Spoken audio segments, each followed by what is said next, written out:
Hello and welcome back to Classical Music Spotlight. I'm Raymond Bisha. In this podcast, I talked to the renowned American composer John Corigliano about a new recording of his music for solo piano, music that spans more than 5 decades, starting with his concerto for piano and orchestra, all the way to a piece that was written in 2021. The album features the outstanding pianist Philip Edward Fisher, accompanied in the concerto by the Albany Symphony conducted by David Allen Miller. The music you just heard was from Winging It, and here's a bit more.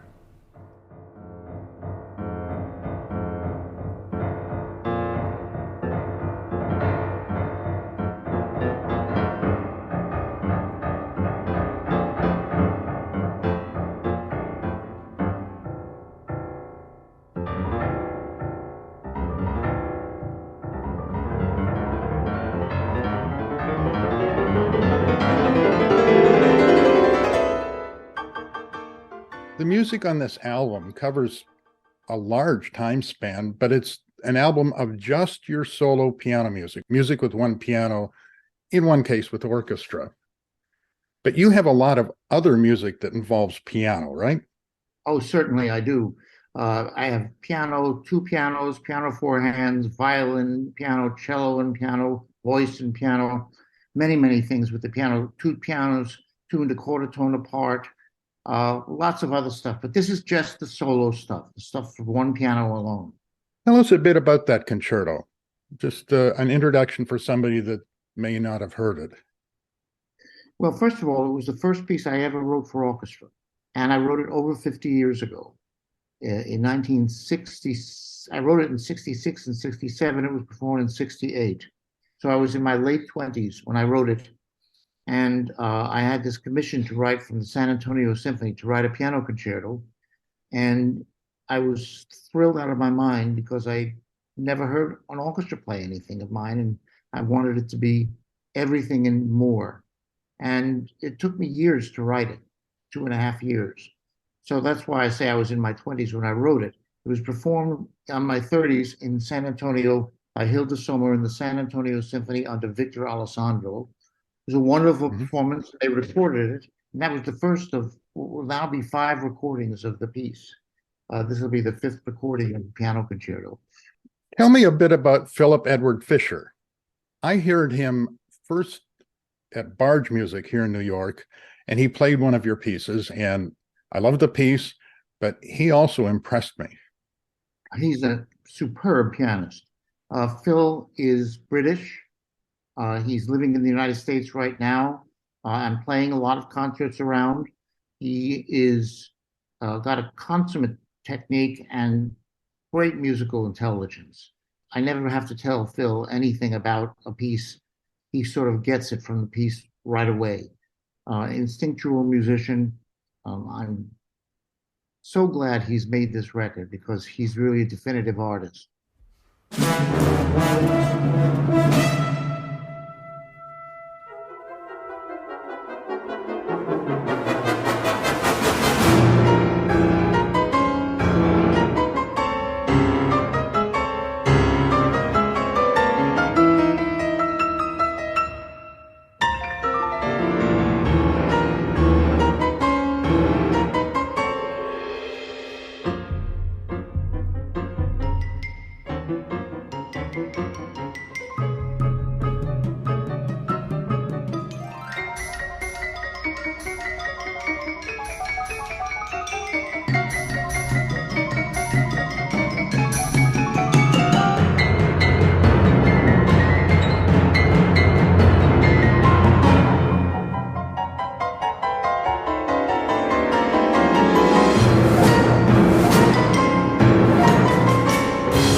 Tell us a bit about the Fantasia on an ostinato, which I believe was commissioned by the Van Cliburn competition.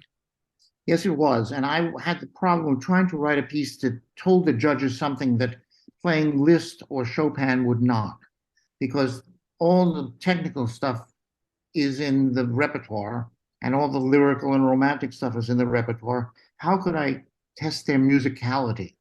And I thought, why can't I build a piece in which the outer two sections are written out completely, and the middle section is a series of interlocking repeats to be chosen by the pianist, the number of repetitions of them. So they really have to build the architecture. And it was quite something at the semifinals. 12 semifinalists played the piece, and they took from 7 to 20 minutes to play it. So you can see the wide variance there. Mm-hmm.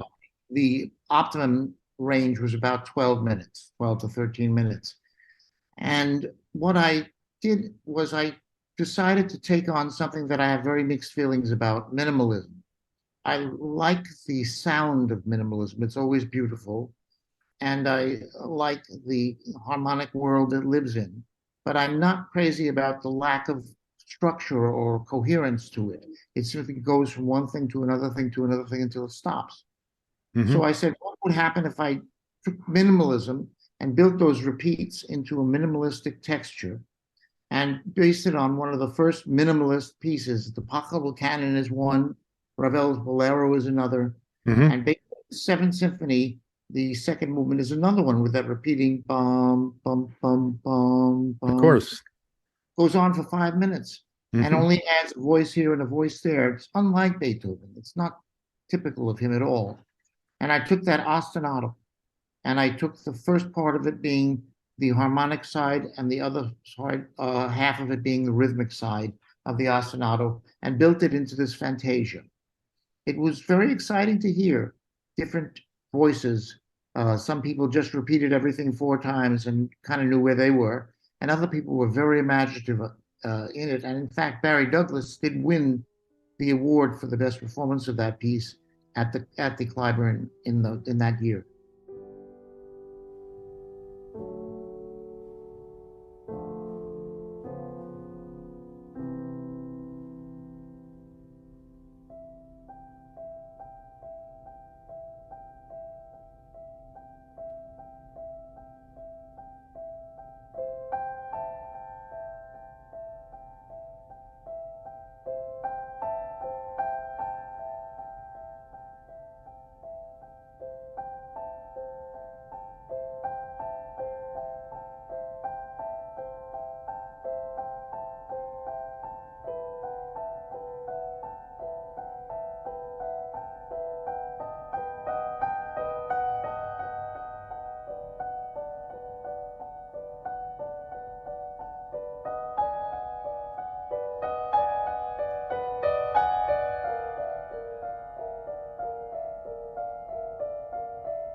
Now, the Etude Fantasy was commissioned this time by the Kennedy Center. It was 1976. It was to be performed by James Tocco, who was an extremely erudite and fantastic musician. And what happened was I'd always heard pieces for the left hand. Jimmy Tocco played pieces for the left hand, Moskovsky, Rachmaninoff. There's a Ravel famous concerto, and then there's other concertos for the left hand. And I always wanted to know why the left hand was better, since basically as an amateur pianist, I'm more fluent on the right hand. So I looked into it and I decided I would write something for the left hand. Now that couldn't be a 20-minute piece for the Mm-hmm. left hand because it's unaccompanied and it would be impossible. But I said, what would happen if I took and made an etude for the left hand and then took all the material for that in the next 4 etudes and developed them in other ways? So first, it was the left hand and how it works, Mm-hmm. stretches, moves, and coordinates. And then it was legato playing, coming down slowly in legato from the right hand introduced. Then Mm-hmm. it was fifths to thirds, the Mm-hmm. 1 and 5 finger and the second and third finger making a series of melodies and accompaniments. Then it was ornaments and finally melody. And all of it was related to the first etude.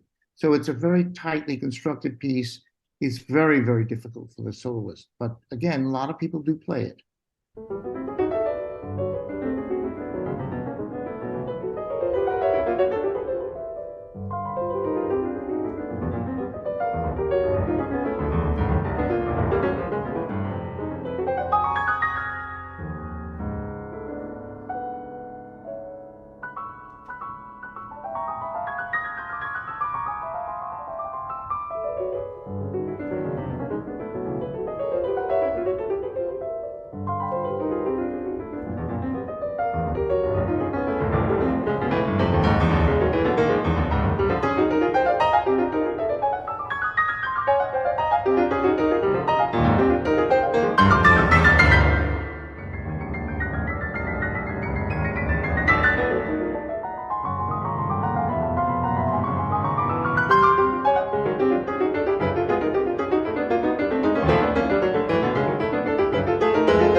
You also have a piece called Winging It, which has a really interesting, I don't know, it came out of improvisation.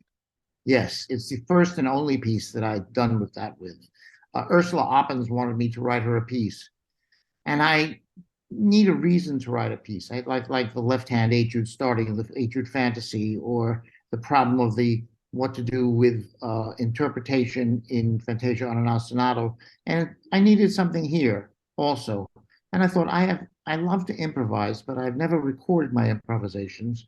Winging it, of course, is the jazz term for winging it, and just playing it without the music in front of you, just winging it. Mm-hmm. And indeed, these three pieces are actual transcriptions of piano music I played and recorded with a MIDI and kind of way beyond me technically Mm-hmm. music situation were put down and it looked really ridiculous. We had to get the voice leading and the left and right hands and all of that in order. But when we finally did all that, these three pieces remained. And the third piece is played even faster than I played it because I played it in my halting way. I'm not a fast pianist. And I actually recorded that in the Academy in Rome, the Rome Academy, Mm-hmm. um, and American Academy in Rome. One morning, just before lunch, I was improvising and improvised this very fast 3-minute etude. And it's dazzlingly difficult, but pianists now can play it because they're much better than I am, of course. And so these are actually inspirations, but they come out quite logically with return of melodies and things. I just seem to do that naturally.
The final piece in the album is called Prelude for Paul, and it is, I think, well, it's the only music I know of that's based on a tattoo.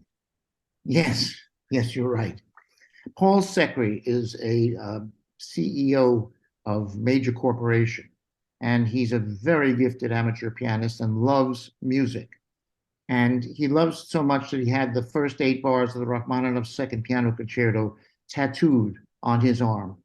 I took that as a hint when he wanted me to write a piece for him. I said, I've got to have those bars in this piece, but in such a disguised way that you wouldn't pick it up right away.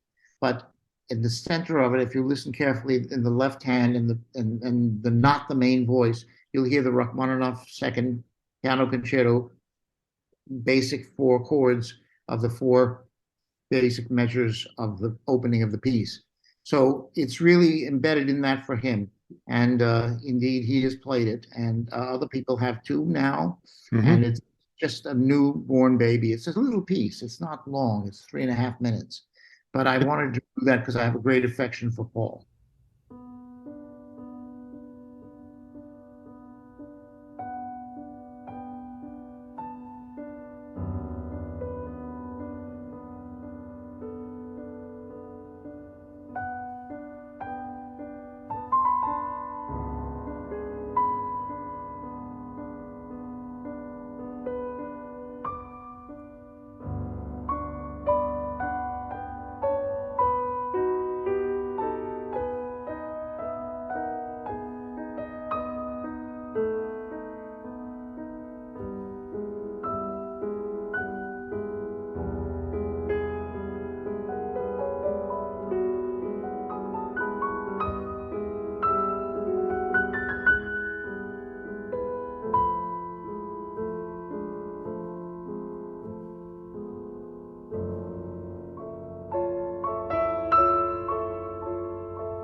I once read something you either said or wrote about teaching students, and it seems very important to you. Oh, I love teaching students. My students inspire me with their enthusiasm. I mean, I remember when I was their age, and I had that same wonderful enthusiasm. And when you go through, and I'm now 85 years old, when you go through a whole life, you love to see that rekindled in your students and feel that energy and love for music that they have. It inspires you to write music too. How do you direct them? I've always wondered how a composition teacher, obviously you inspire them, but how do you direct your students without telling them what to do, as it were? Well, it's very akin to psychoanalysis. You don't tell them what to do. What you do is point out possible alternatives. You know, in psychiatry, when you have a person who comes in and says, well, my wife said this and I said this and she said this and I said this, and the psychiatrist said, is that the only response you could have made at that time? Couldn't you have had other choices? Didn't you fall into this pattern where you repeat the same choices over and over again? What else could you do? And then the patient says, well, I could have said this, yes, and I could have said this. And it's the same with composing. They bring me music, and I said, that's very beautiful. Where you are now, you have to continue. What are the choices that you want to make? Not just one choice. See, the problem composing is that when you write something down, you think that's the way it goes, just the way published music is. But it's not. That's just the sketch, as the Beethoven sketches will testify. That's not the piece. That's just the sketch of the piece that now can be changed with other choices. So I can help give them other choices and encourage them to come up with their own other choices so they can become their own teacher, which is the whole purpose of teaching composition, I think, to have the student become his own or her own teacher.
You have another recording coming out shortly on the Pentatone label. It's The Lord of Cries, with music by you and a libretto by Mark Adamo. Right, my spouse. Mark Adamo is a very distinguished composer in his own right. His opera Little Women has been performed all over the world, and he has 5 or 6 operas that he's written that are really terrific pieces. But in this case, he wrote the libretto and I wrote the music for this opera. It only took 10 years for me to write it. So you can see I'm a very slow composer.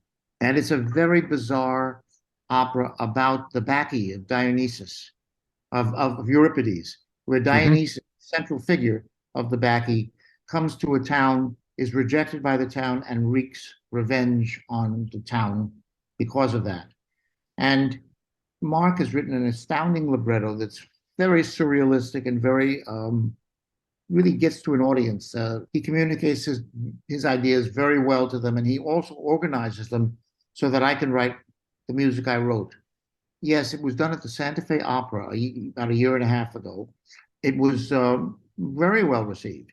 And we now have a new recording done by Gil Rose and the Boston Modern Orchestra Project. They're a terrific orchestra, and they have recorded a CD of mine of other music. And he's kind of an unsung hero. Gil Rose has nearly 80 recordings of individual CDs, each from a different composer that he's done of contemporary music. It's an astounding record.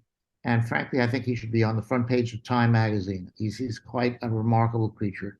And he, at this point, is doing the first mix, and we're going to get it and go through it and work it to a fine tooth home.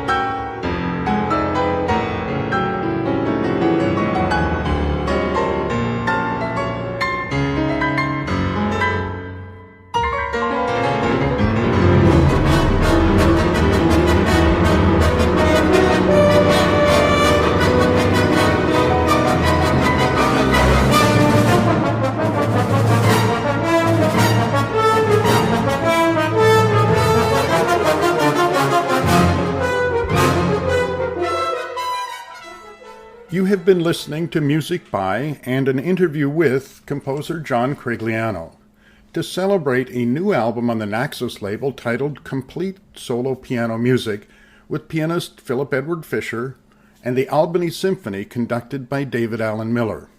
Naxos catalog number 8.559930. It's available on disc and on all major streaming platforms. To go out, here's the very ending of the Piano Concerto. I'm Raymond Bisha. I hope you can join me next time. So long for now.